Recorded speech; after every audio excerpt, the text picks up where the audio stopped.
Hello everybody, welcome to the Steckline Report. Well, we've got a lot of news. Some of it's pretty good. For example, some of our costs on the farm's going down, but some of our grain prices are too. Yet the cattle price might have some strength because of some things happening there. Stay tuned, I've got more on all of those stories in a minute. I first got started in the cattle business. My wife and my father-in-law got me into it. I love dealing with the animals and being in the outdoors. At American Ag Credit, I know a lot of them are in the same business that I am. Therefore they understand what I need and what problems I'm against, so they can work with you on it, and it makes it much easier. It's been passed down to me through the generations, and I want to pass it on down to the next generation or two.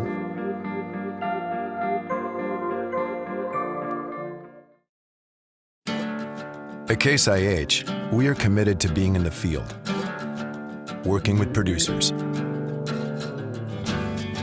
That's why 2/3 of our experts are out there helping them with on-site solutions to increase power, improve efficiency, and maximize their productivity. The world of farming is changing, and we'll be there to ensure you're ready. I'm ready. Visit your local straw dealer today. Well, folks, pretty good news for us as we start to think about planting on the Ponderosa the 2014 wheat crop. Looks like retail fertilizer prices are going down pretty nicely. In fact, kind of a surprise. What's causing it all? We don't know for sure what every cause is, but we do know one thing for sure. The fertilizer industry was kind of rocked by news from Russia that the Russian potash cartel has made some changes there big time. A producer announced it was leaving the joint venture that's been selling all this stuff kind of in a conglomerate in the past and going out on their own, and that could cause some real headaches there. And so consequently potash, which primarily comes from Russia, is expected to drop considerably, and already has done some. In fact, most fertilizers have dropped 5 to 10% in the past 2 to 3 months. And for this year, we're down potash 13%, urea down 21%. And folks, that feels pretty good going into planting season for at least the Ponderosa and the wheat crop. Now, something else interesting coming out of the government. The federal government relented on quotas for renewable fuels. This is a little bit interesting, folks. Nobody thought this would happen. We have a new EPA administrator wondering, and I'm sure that she had something to do with this, but the Environmental Protection Agency announced that they're giving refiners an additional 4 months to reach the goal of using 16.5 billion gallons of renewable fuel for this year, 2013.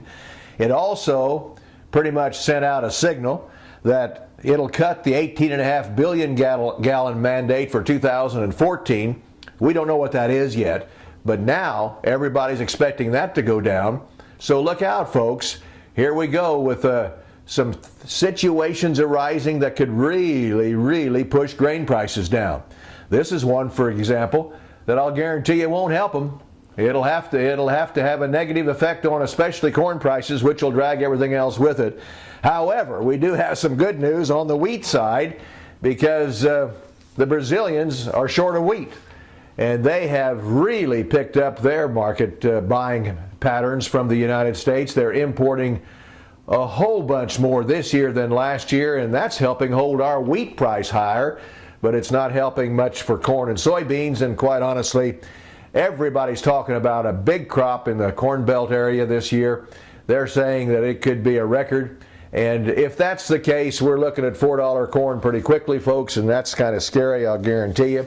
And on top of that, we do have an issue with rain. It makes grain. We all know that. And boy, do we have a lot of it across the country that was in terrible drought the last year at this time. And so consequently, look for a lot of changes to happen there. And I have nothing but bearish news to talk about when you ask me what kind of prices we're going to have for grain the next year or two. And by the way, we have some commodity bears meeting in Kansas City, and we'll talk about that on our next Steckline Report. They're bears for sure. And of course, we do have news out of the cattle division. Just quickly, we can tell you that Tyson Foods will no longer buy cattle that are fed with the supplement Zilmax. most feedlots in this country feed Zilmax. It's a growth promoter. They're not buying it anymore. And I guess one of the reasons is that exports have been cut back by some people, especially Russia. They won't buy anything with Zilmax. And it had a kind of an interesting effect on the market. Futures up the limit one day, steadied out the next. On one of our Steckline reports, we'll analyze if this is really going to affect that cattle market at all or not. See you then.